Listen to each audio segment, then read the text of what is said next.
श्रीमद् कुंज विहारे नमः। श्री स्वामी हरिदास विजय तीर्थराम। एक चोर ने राजा के महल में चोरी की। राजा के सिपाहियों को पता चला तो उन्होंने उस चोर के पदचिन्हों का पीछा किया और चोर के पदचिन्हों को देखते देखते वे नगर के बाहर आ गए। पास में एक गांव था। उन्होंने चोर के उन पदचिन्हों को गांव की ओर जाते देखा। सिपाहियों ने गांव के बाहर चक्कर लगाकर देखा कि चोर गांव से बाहर गया नहीं, गांव में ही है। गांव में जाकर उन्होंने देखा एक जगह सत्संग हो रहा है और बहुत से लोग बैठकर सत्संग सुन रहे हैं। सिपाहियों को संदेह हुआ कि चोर भी सत्संग के लोगों के बीच में ही बैठा होगा, अतः वे भी वहीं खड़े रहकर प्रतीक्षा करने लगे। सत्संग में संत कह रहे थे कि जो मनुष्य सच्चे हृदय से भगवान की शरण में चला जाता है, भगवान उसके सब पापों को क्षमा कर देते हैं। भगवान ने स्वयं कहा है, संपूर्ण धर्मों का आश्रय छोड़कर तू केवल मेरी शरण में आ जा, मैं तुझे संपूर्ण पापों से मुक्त कर दूंगा, तू चिंता मत कर। जो एक बार भी शरण में आकर मैं तुम्हारा हूं ऐसा कहकर मुझसे रक्षा की याचना करता है, उसे मैं संपूर्ण प्राणियों से अभय कर देता हूं। यह मेरा व्रत है। इसकी व्याख्या करते हुए संत ने कहा कि जो भगवान का हो गया उसका मानो दूसरा जन्म हो गया। अब वह भले ही पापी रहा हो किंतु अब पापी ना रहा, साधु हो गया। क्योंकि भगवान कहते हैं कि अगर कोई दुराचारी से दुराचारी भी अनन्य भक्त होकर मेरा भजन करता है तो उसको साधु ही मानना चाहिए, क्योंकि उसने अपना यह निश्चय बहुत अच्छी तरह से कर लिया है।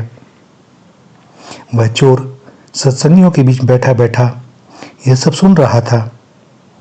उस पर सत्संग की बातों का असर पड़ा और उसने वहीं बैठे बैठे यह दृढ़ निश्चय कर लिया कि अब मैं भगवान की शरण लेता हूँ। आज से आगे मैं अब कभी चोरी नहीं करूँगा, मैं भगवान का हो गया। सत्संग समाप्त हुआ। लोग उठकर बाहर जाने लगे। बाहर राजा के सिपाही सबके पदचिन्हों को देख रहे थे। चोर बाहर निकला तो सिपाहियों ने उसके पदचिन्हों को पहचान लिया और पकड़ लिया। उसे ले गए पकड़कर महल में और प्रातः राजा के सामने पेश किया गया और सिपाहियों ने कहा, महाराज, हमने चोर को पकड़ लिया है, इसी व्यक्ति ने चोरी की है। राजा ने चोर से पूछा, हमारे महल में तुमने चोरी की? सच सच बताओ, तुमने चोरी किया धन कहाँ रखा है? चोर ने दृढ़तापूर्वक कहा, महाराज, चोरी मैंने नहीं की, मैंने इस जन्म में कभी चोरी नहीं की। सिपाही बोले, महाराज, यह झूठ बोलता है, हम इसके पदचिन्हों को पहचानते हैं। इसके पदचिन्हों से साफ सिद्ध होता है कि चोरी इसी ने की है। राजा ने उस समय की प्रथा के अनुसार चोर की परीक्षा लेने की आज्ञा दी, जिससे पता चले कि वह झूठा है या सच्चा। चोर के हाथ पर पीपल के 2.5 पत्ते रखकर उन्हें कच्चे सूत से बांध दिया गया। फिर उसके ऊपर गर्म करके लाल किया हुआ लोहा रखा, किंतु उसका हाथ जलना तो दूर, पत्ता और सूत भी नहीं जला। उसने लोहा नीचे फेंका तो जहां वह गिरा वह जगह काली हो गई। राजा ने देखा कि इसने वास्तव में चोरी नहीं की, यह निर्दोष है। अब राजा सिपाहियों पर बड़ा क्रोधित हुआ कि तुम लोगों ने एक निर्दोष पुरुष पर चोरी का आरोप लगाया, तुम लोगों को दंड दिया जाएगा। यह सुनकर चोर बोला, नहीं महाराज, इनको आप दंड ना दें, इनका कोई दोष नहीं, चोरी तो मैंने ही की थी। राजा ने विचार किया कि यह साधु पुरुष है, इसलिए सिपाहियों को दंड से बचाने के लिए चोरी का दोष अपने ऊपर ले रहा है। राजा बोले, तुम इन पर दया करके इनको बचाने के लिए ऐसा कह रहे हो ना, पर मैं इनको अवश्य दंड दूंगा। चोर बोला, महाराज, मैं झूठ नहीं बोल रहा, चोरी मैंने ही की थी। अगर आपको विश्वास ना हो तो अपने आदमियों को मेरे साथ भेजिए, मैंने चोरी का धन जंगल में जहाँ छिपा रखा है वहाँ से लाकर दिखा दूंगा। राजा ने अपने कुछ सिपाहियों को चोर के साथ भेजा। चोर उनको वहां ले गया जहां उसने धन जमीन में गाड़ रखा था। चोर ने वहां से धन निकाल लिया और लाकर राजा के सामने रख दिया। यह देखकर राजा को बड़ा आश्चर्य हुआ।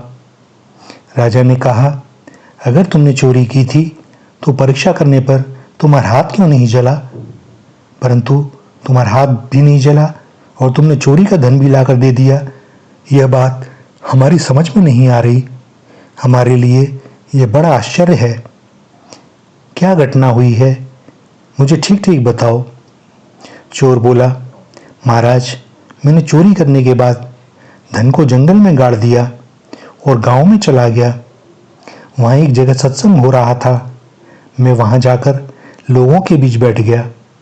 सत्संग में मैंने सुना कि जो भगवान की शरण लेकर पुनः पाप न करने का निश्चय कर लेता है, उसको भगवान सब पापों से मुक्त कर देते हैं, उसका नया जन्म हो जाता है।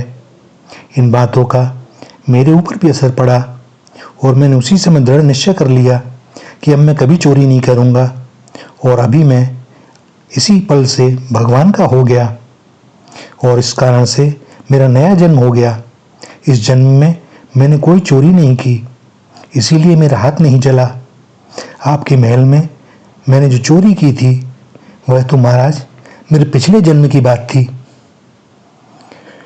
श्री राधा, श्री राधा, श्री राधा।